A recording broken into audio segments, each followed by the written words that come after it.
Testing audio on the WebEx. Testing audio.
We're still working on it for everyone who's listening online. Thanks for your patience. And everyone sitting in the audience here, and our next presenter, who I know is waiting as well.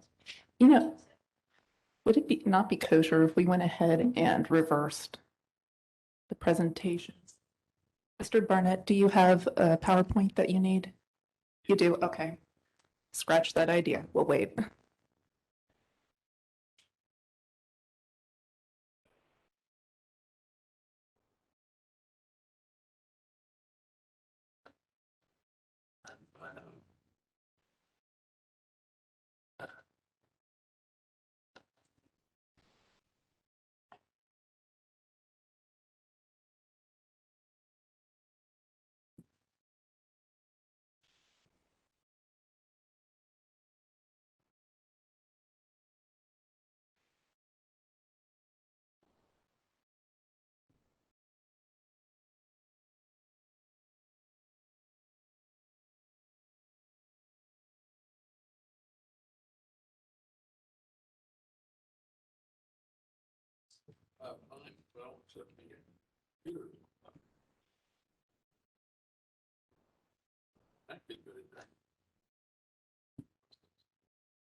All right, thank you everyone for sitting through technical difficulties. I hope we got that out of the way for all the rest of the meetings. Ms. Quinlan, your presentation.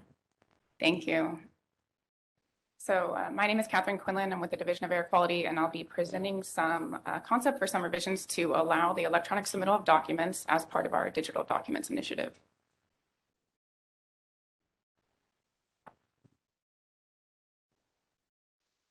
So for a little bit of brief background, some of our current air quality rules in 15A NCAC subchapters 2D and 2Q require physical hard copies of correspondence, records, and applications. And then some of the other rules just do not specify the format of that documentation. So additionally, throughout the last 2 years in response to the pandemic, many of these records, applications, and correspondence have been received and reviewed electronically as our staff has been working remotely. And so alongside that, DEQ is developing a digital document repository using Laserfish to store official agency records. So this system will have an interface through which public records can be viewed remotely. So for any hard copy records that are received, staff will have to scan those, apply OCR software to make the documents searchable, and then manually upload the record into the system. Whereas documents that are received electronically will likely be received already searchable and can be uploaded directly into the repository, which has the potential to save staff time and agency resources, and can also potentially preserve the quality of the records, since sometimes those searching capabilities can be lost when things are printed and then scanned. So DAQ is proposing some revisions to various air quality rules throughout subchapters 2D and 2Q to allow electronic copies of applications, submittals, records, and correspondence where physical hard copies are currently required. So I'll go through just a few brief examples of the types of language that we are looking at in this project. So in O2Q 505, there's a requirement for 3 copies of a letter signed by a responsible official. And so although this doesn't specify the format of the letter, if it's requiring 3 copies, it is implying that this would be received in hard copy format. In 2D 546 F2, there's a requirement for a report to be postmarked by a certain date, again, implying that this would be a hard copy that's being mailed into the division. In O2Q 104, this is our rule for where to obtain and file permit applications. And so this rule requires that these applications be filed with the Division of Air Quality at this physical mailing address or one of the regional offices listed in Rule O2Q 105, which also lists physical mailing addresses of those regional offices. And then further in paragraph B, it specifies that the number of copies of applications to be filed shall be specified in O2Q 507, which requires 3 or in some cases more than 3 copies of those permit applications. So this rule is also both O2Q and O104 and O507 are also referenced. There are other rules, so making changes to these rules has the potential to carry through to some of the other rules. So far, DAQ has identified the rules in subchapters O2D and O2Q that may require revisions.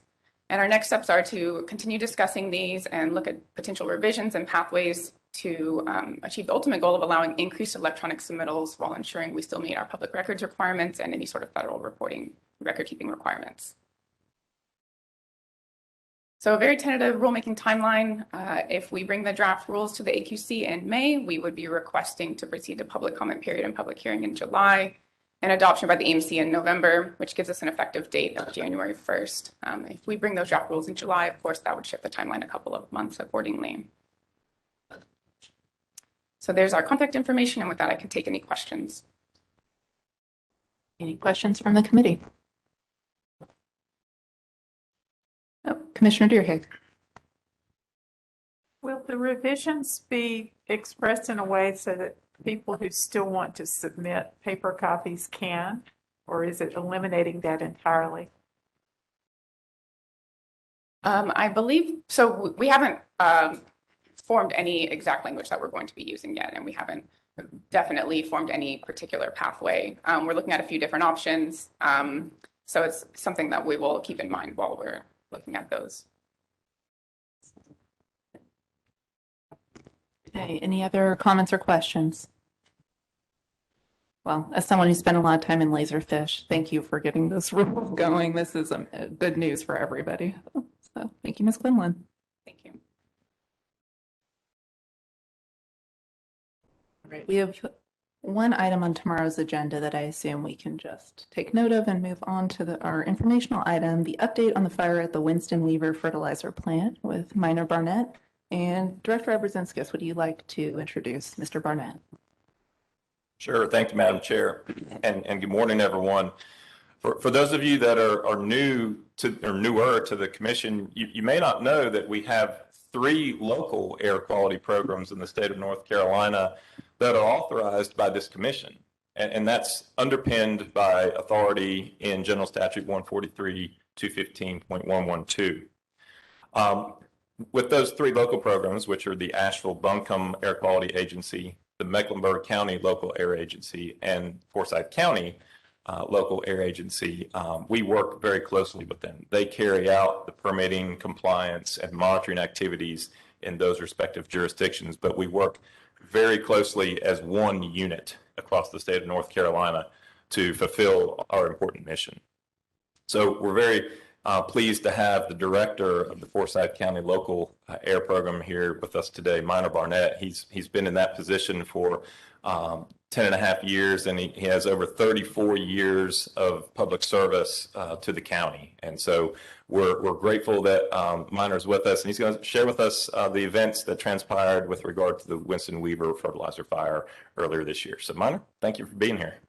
Thank you. It's a pleasure. So as everybody probably saw and heard, on January 31st, Winston-Salem experienced a catastrophic fire that started on the evening of Monday, January 31st, at our fertilizer facility. And it looks like I'm driving this. Maybe.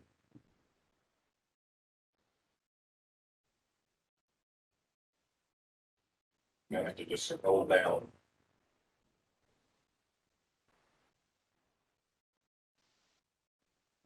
Got it. There you go. So the 2 yellow dots on this image show the location of the fertilizer facility. This facility did not synthesize the chemicals to make fertilizer. They blended the components for the different fertilizer recipes. But the reason I included this image is, as you can see, they were in an extremely densely developed area of our municipality. Within less than 1,500 feet, there were a lot of homes in neighborhoods nearby. There were a lot of businesses. There were a lot of small and mid-sized industry. There was a local shipping hub, less than probably a quarter mile away, a FedEx facility. So there was a lot going on in that area. And the call came in about 6:45 on the evening, on that Monday evening, and our fire professionals responded promptly. And in the first 2 hours after the fire suppression efforts began, they had put over 600,000 gallons of water on the fire in 2 hours, and it had done almost no good. And the fire was still growing. And during that time, they became aware that there was a rail car parked just a few feet from the back wall of the building where the fire was. The flames were very close to the rail car, and they thought it had over 100 tons of ammonium nitrate on the rail car. And there were an additional 400 or 500 tons of ammonium nitrate in the facility in storage, in addition to hundreds of tons of other compounds that are used to make fertilizer. So this was a big deal. That consulted national experts across the nation and determined after a couple of hours they needed to evacuate everybody within a 1 mile radius of this facility. There were a lot of references to the 2013 fertilizer facility explosion in Texas. It killed, I think, 15 people and damaged and leveled over 150 buildings around the explosion. Well, we had over twice as much ammonium nitrate at this facility as the facility in Texas had at the time of that tragedy. So it affected over 6,500 citizens. They were told at 9, 10, 11 o'clock at night, you need to get out of the house, take your kids with you and go somewhere else, and we'll let you know when it's safe to come back. So it was a pretty stressful event for a lot of people. And I can't get this to advance, but I can tell the story. They can control it in the back of the room Okay. if you just want to let them know when you need the next slide. Great, thank you. Yeah. So when they did the evacuation, they had to evacuate all the firefighters as well because of the risk of explosion. And when they pulled out, they left a truck with a maybe 200-foot boom on it with a big nozzle blasting water on that rail car and abandoned it and left it unmanned. But a lot of water was still being pumped onto that rail car to try to keep it from getting hot enough to blow up. So they let the fire burn for 2 days. In the meantime, in less than 24 hours, the EPA emergency response team arrived in town. It was 3 EPA staff members and 5 contractors that were subject matter experts. And they immediately started identifying locations near and within the 1 mile evacuation radius to set up some temporary enhanced air monitoring equipment. My agency has 3 sites in the county where we operate air monitoring equipment, regulatory equipment all year round, 7 days a week. But we needed, obviously some data from closer to the fire in the area that was more directly impacted. And so by midnight on the second night, which was about roughly 30 hours after the fire started, EPA had 4 temporary monitoring stations up and running. They were west, north, east, and southwest of the fire. So they had it pretty well surrounded. In addition to operating these stationary sites on shoreline power at the places where they had permission to operate them, they had a roving monitor or more than one driving around the area between the stationary monitors, getting readings at different times in different places throughout the neighborhoods and around the local businesses. So the first data recording period started at Tuesday night at midnight and ended Wednesday morning at 6 a.m. During that period, the average level of particulate matter for the 6-hour period that was measured and reported was over 1,700 micrograms per cubic meter of air. And the peak during that period was over 9,000 micrograms of particulate per cubic meter of air. So those are extremely high levels. In EPA's standard operating guidelines for particulate matter monitoring during fires, an 8-hour average over 300 micrograms per cubic meter is considered hazardous or above the threshold to be considered hazardous. And we had levels at 1,700 for a 6-hour average and over 9,000 for the peak. So, I had a panic attack. I'd never seen numbers like that anywhere in North Carolina that I was aware of. And this was right here in our community and within the jurisdiction of our agency. So starting the day after the fire, my agency sent out press releases every day with updates, really redundantly delivering the message to the community and trying to help everyone understand they needed to avoid the smoke. Don't go out in the smoke. Don't breathe the smoke. It's really heavy. But with all that said, could we advance the slide, please?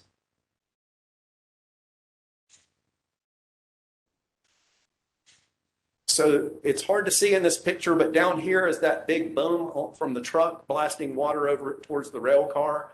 As you can see, that boom is probably 200 feet high, and it's dwarfed by the size of the plume and the flames that it was, from the fire itself. So that was the first night. Next slide, please. Thank you.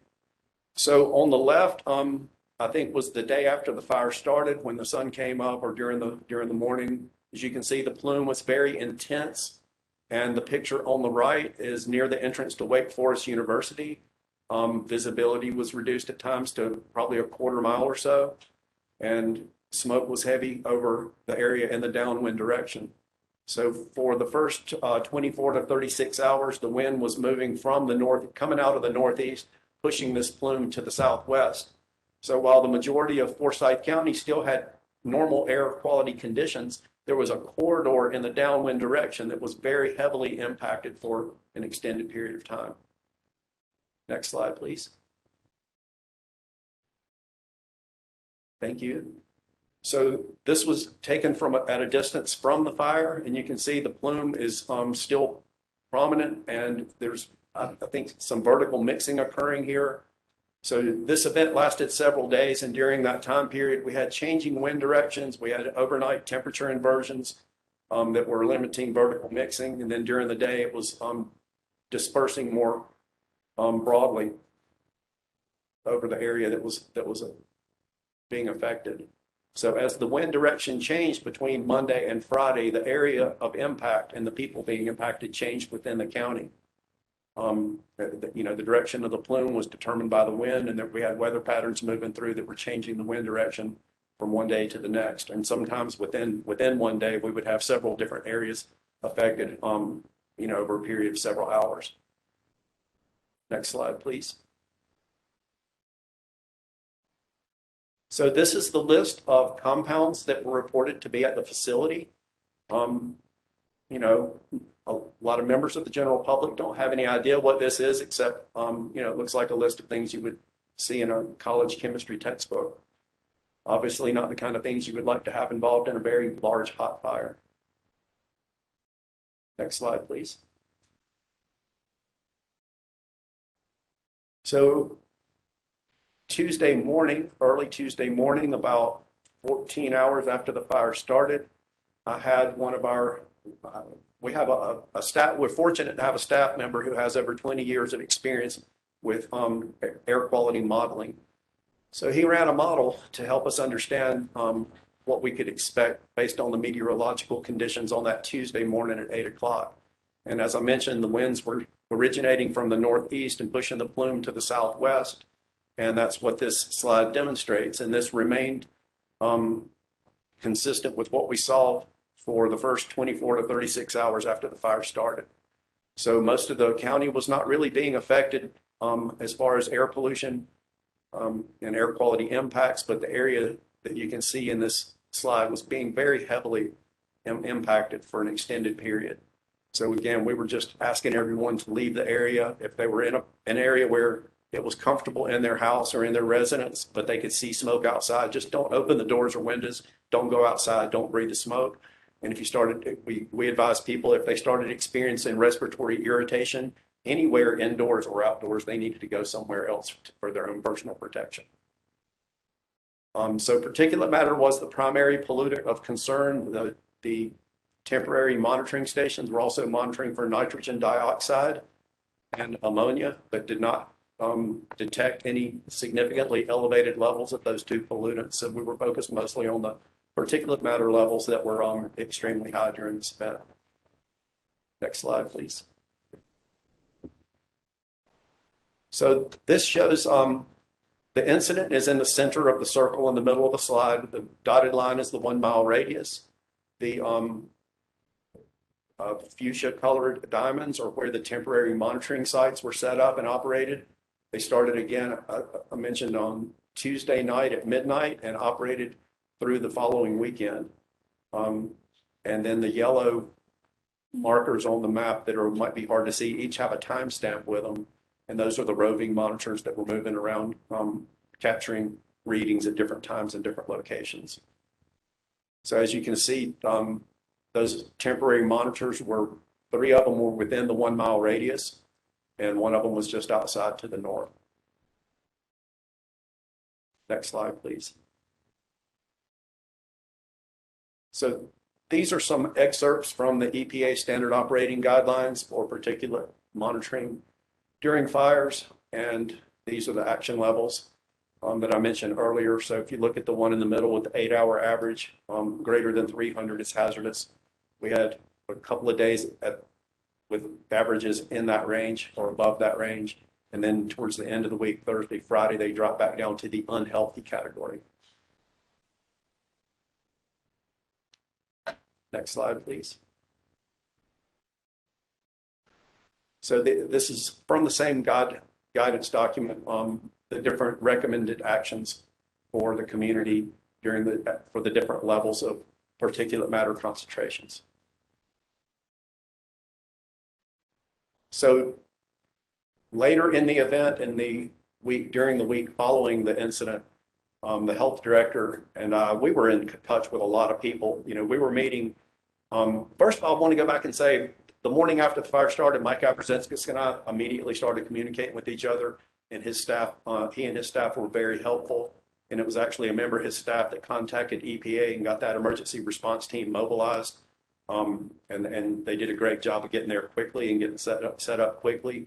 Then Director Zenskis and I and others met with the EPA team every morning that week at 8:15 in the morning to get the most current information and updates and the data, so that we could stay on top of what was going on in our community. And then in the evenings, the health director and I were meeting with another team of people from environmental health, public health, Department of Health and Human Services, a lot of subject matter experts, the director of the Poison Control Center.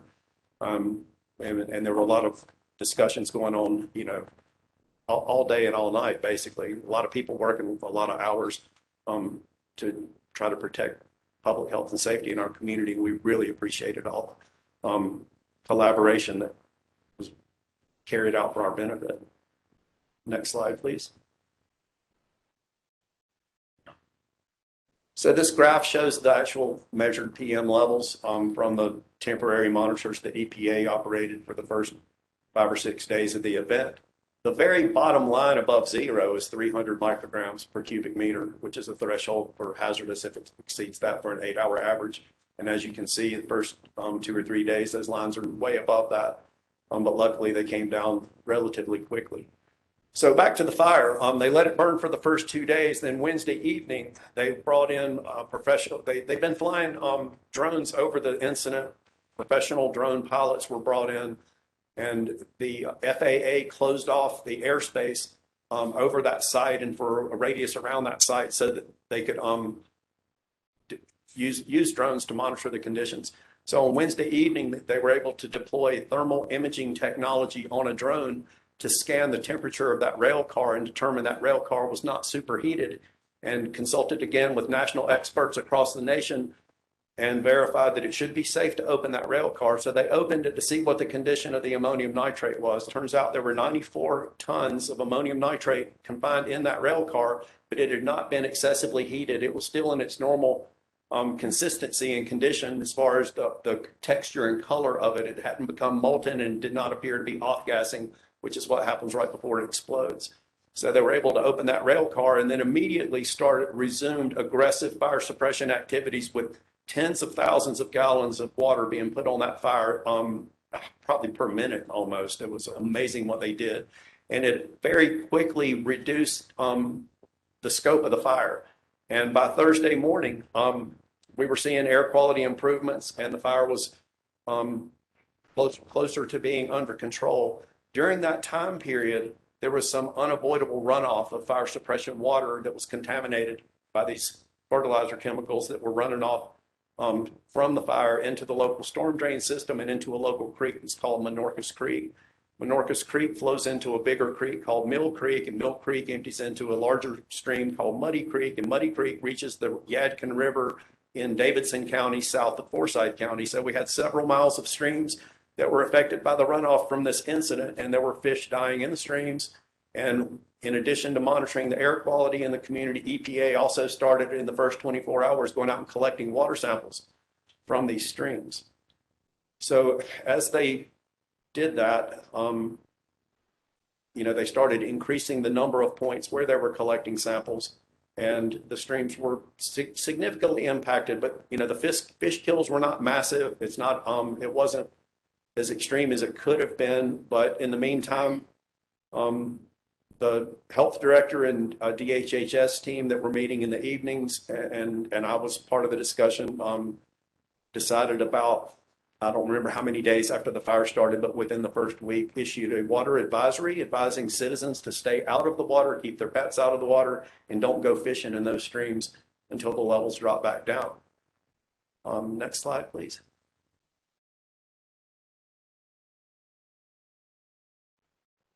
So this just summarizes a lot of what I've already said. Monday evening through Wednesday evening, we had hazardous levels of particulate matter in the air, and then Wednesday through Friday, it was unhealthy, and then by Friday midday, we were to a good condition. And then by that Saturday afternoon, the PM levels were lower than average for us in most areas. So there still were some areas that were being intermittently impacted by emissions from the fire for short periods of time. As they went in and started manipulating the materials on the site and like removing parts of the collapsed building so they could put out hot spots, it was releasing puffs of smoke that were blowing over into areas real close to the site. But by Wednesday evening, they reduced that 1 mile evacuation radius down to about a quarter mile, and most of the people in the residential areas were able to go back home safely. And then in the next day or so, they reduced it down to within just a couple hundred feet of the site. So it was just really the isolation or evacuation area was just from the site itself. And the only people within that area were the emergency responders. So they brought in a professional hazardous materials management firm to help with the response after the fire suppression was largely successful later in the week. They brought in a large professional demolition firm. And on Thursday morning of that week, which was, I think, the 3rd, they constructed a large earthen berm to capture and contain the water running off from the fire suppression activities, and they stopped it from making it to the stream. So it really was only running off into the local waterways for, 12 to 18 hours or something, and then they started capturing it. They brought in 28 frac tanks, which are mobile tanks that hold 20,000 gallons apiece. So they had over 500,000 gallons of storage capacity for the contaminated water and started pumping it 24 hours a day from the containment area into those tanks. I think they ended up filling up. They didn't use them all. They didn't run out of capacity, but they used a lot of them. And then they started assessing or analyzing the concentrations of contaminants in the water to determine how the water needed to be managed. But I was really impressed with how quickly they got that earthen berm constructed with heavy equipment to stop that runoff from making it to those streams. So as the EPA started preparing to demobilize and get ready for their next response, a large private environmental consulting firm was brought in to do air monitoring, water sampling, and other activities on the site. And they mobilized a lot of resources and came in, and EPA made sure the consultant's equipment was operating properly and the data looks consistent with EPA's data before they shut down the EPA monitors and turned it over to the consultant. So they went into the streams and they started collecting water samples up gradient from the incident to try to see if they could determine background levels for the analytes that they were measuring in the streams. And it became apparent pretty quickly that the background levels did not appear normal upstream from the incident. And what they discovered was the same company that owned the fertilizer facility owned a storage facility on a different piece of property about a half a mile up gradient. And they were basically storing bulk quantities of these granular dry materials in large piles under what my grandpa would have called a pole shed. And it had a roof to protect the materials from rain, but one side was completely open so they could use front end loaders and skid steers to manipulate the materials. And the other sides, I can't remember if they were partially enclosed or completely enclosed. But anyway, there were raw products on that site that were being rained on. And the local news media captured some pretty dramatic video footage of some milky liquid water, contaminated water that was milky, running off that site straight down the driveway into the storm drain that went straight to that stream with the elevated levels where they were hoping to find background levels. So on the weekend, either Saturday or Sunday, our stormwater enforcement staff hand delivered a notice of violation with a penalty to a representative of the company and gave them a short deadline to carry out abatement on that site so that there was no raw product getting rained on and contributing to more contaminated runoff from the storage area. Next slide, please. This is the last slide. This just shows the initial points for water sampling on the waterways, which are shown in blue. They're flowing from east to west. So the red dot is the location of the fertilizer facility. And then so the water's flowing downstream to the left on this slide.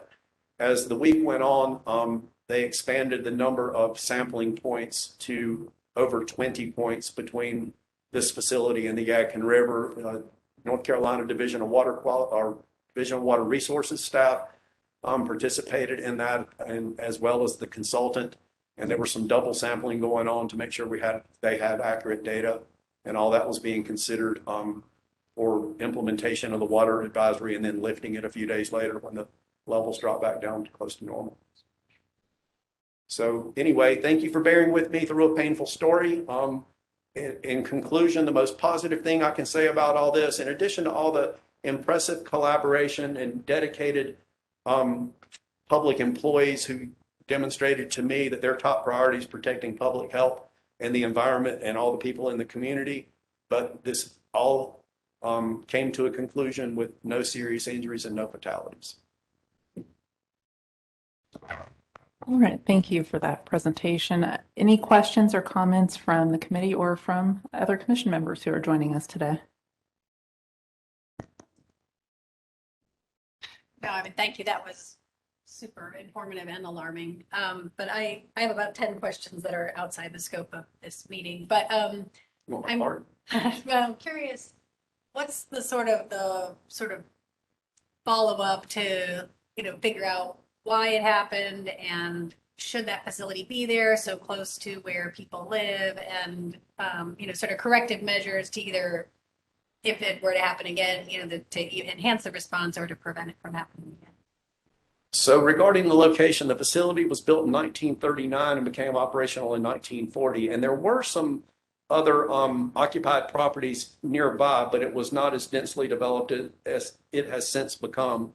It was a reasonably remote area, even though there were some neighborhoods that were built around the same time within, a couple thousand feet. So it wasn't completely isolated, but the city did kind of grow around it. And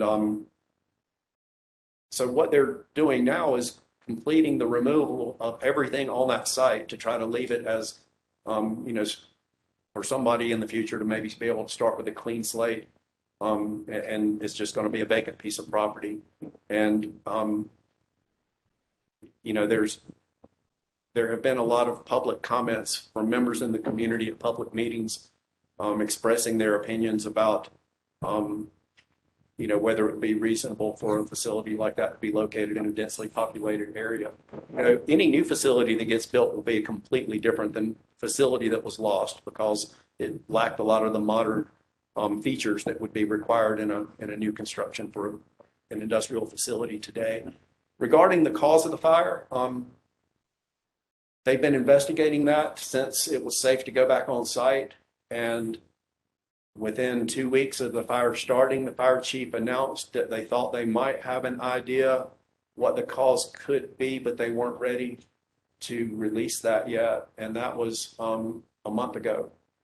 And so he also commented that the fire was so destructive and so completely destroyed so many things on that site that it was a difficult investigation to draw conclusions. Just to follow up. Is there any tracking of people who live in the area, particularly that were downwind or in the places where the water was run off for longer term health effects? Like, is there some kind of like a team that's going to study this over time? I don't know. That's a little bit outside the scope of, what I focus on as director of the Air Quality Regulatory Agency. There have been a lot of concerns expressed. There was a lot of deposition of material in the downwind direction. As the plume cooled, the heavier components settled out, and there were things visible on people's cars and patio furniture and properties. And I've even talked to a couple of people personally who have assured me that after a couple of rainfall events, their yards started greening up and they didn't add any fertilizer to it. So, It seems like there should be some kind of a long-term monitoring plan, because the levels weren't just above hazardous, they were so high that there were probably potential effects that are beyond the scope of what's normally done for just fire. So, right. If you guys, Director Zenskis, if you have any comments about the follow-up that the division might be undertaking. Yes, thank you, Madam Chair. Well, first, I just want to say I appreciate the collaboration, federal, state, local level, across divisions within the department, across agencies at the county, and EPA's swift response to help us get good data so that the local emergency management officials could make better informed decisions. This was a unique event. It's a serious event. One that we don't deal with very frequently, and thankfully in the state of North Carolina. One thing I would like to add is, many years ago, the division had an emergency response function, a monitoring function. About 10 or 15 years ago, we had to disinvest in that because there was no sustainable funding for that. But in the meantime, I think what you've seen is local emergency responders are equipped for that first initial bit of information to make immediate decisions when an incident like this immediately occurs. And then great coordination amongst subject matter experts like Minor and his staff and some of our staff and across agencies with the Division of Water Resources, Division of Waste Management at our side, and of course EPA to collaborate and make informed decisions about a larger monitoring effort like what you saw had happened here is an example of how responses to these types of incidents occur today. But again, I don't have anything else to say in terms of follow-up because I think Minor at the county level and the other public health officials and fire chiefs and all those involved at the local level have that responsibility at this point. I know our Division of Water Resources and Division of Waste Management remain engaged. Thank you. And Commissioner Lazaruk, did you have any other questions? I do, but I can wait. Okay. Commissioner Modest. Yeah, I wanted to ask, how often are safety or pollution inspections done on this kind of facility?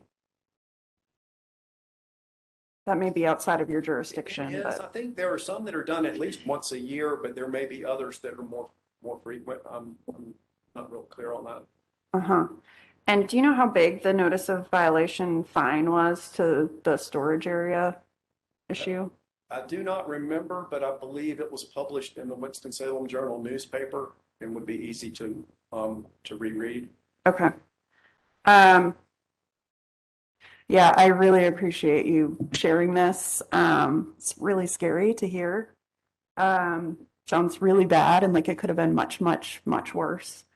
One other, I did want to kind of re-emphasize the desire for that longer term monitoring of, environmental and human health factors associated.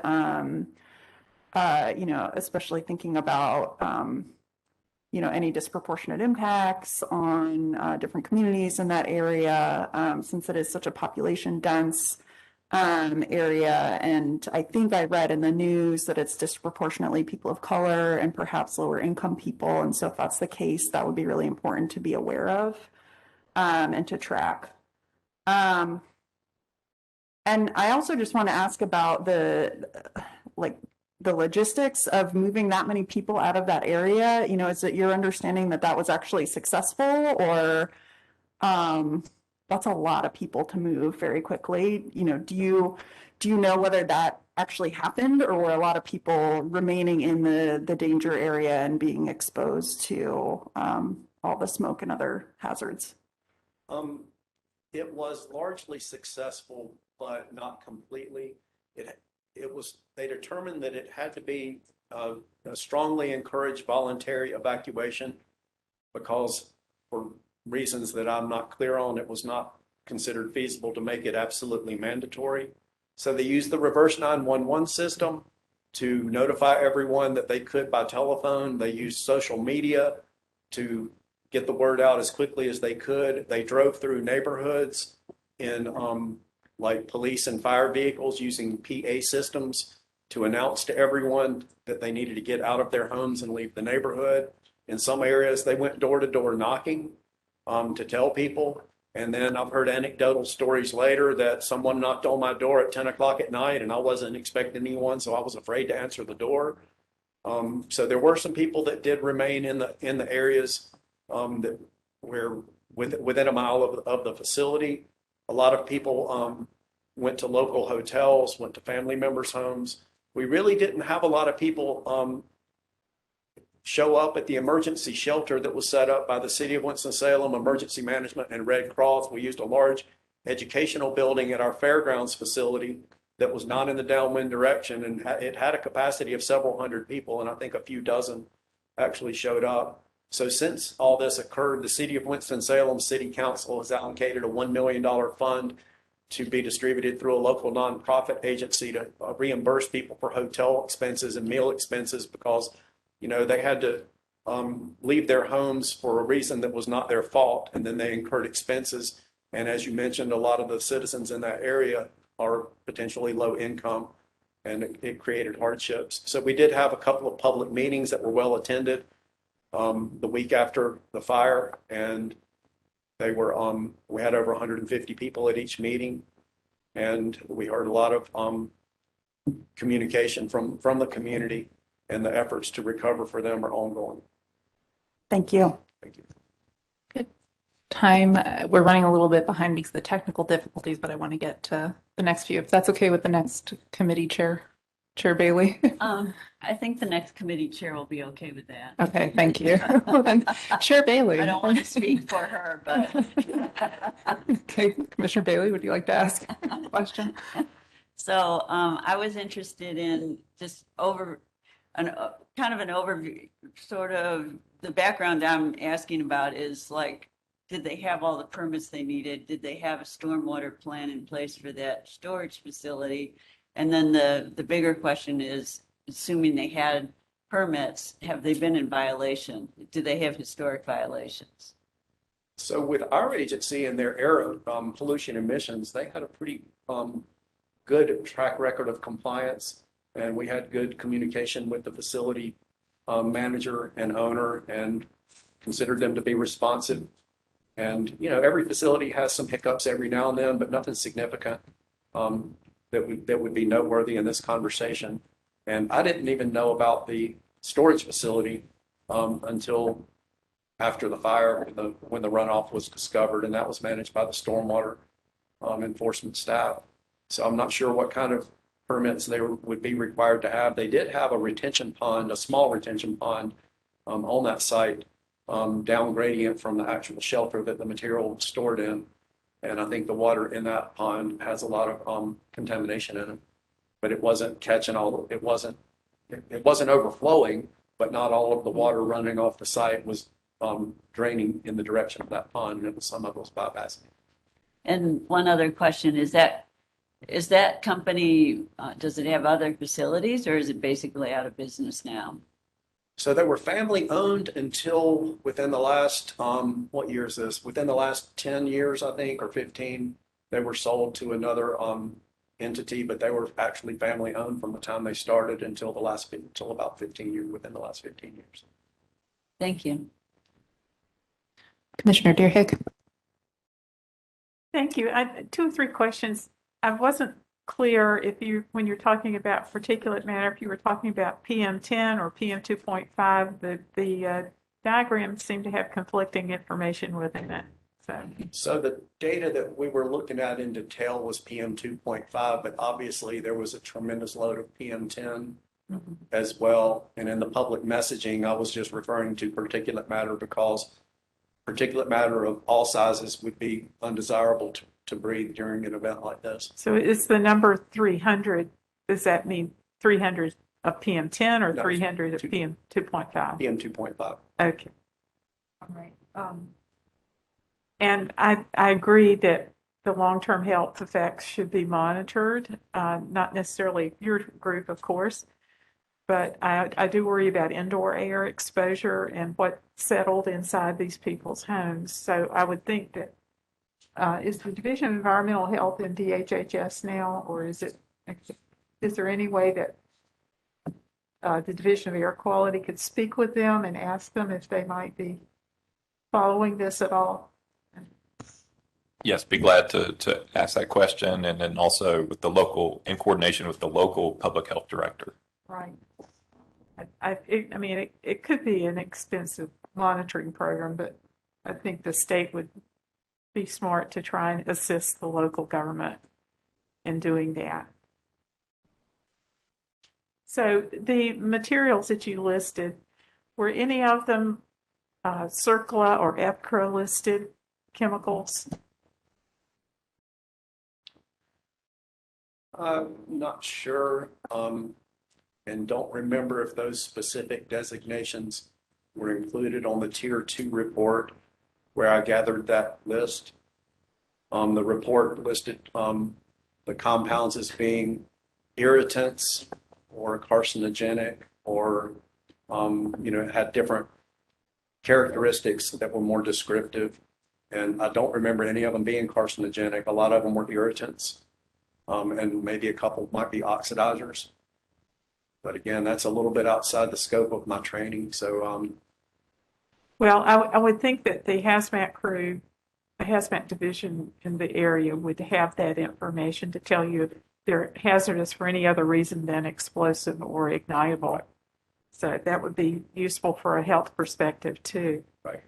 And then my last question is, you mentioned the NOV that was issued for the upstream storage facility.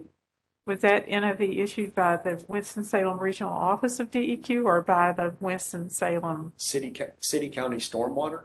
City? So they're a delegated authority, I guess. So it's a city county agency that has jurisdiction throughout Forsyth County, except in Kernersville, which has their own stormwater regulatory program. Okay. And that's who actually carried out that enforcement action and followed up on it. All right.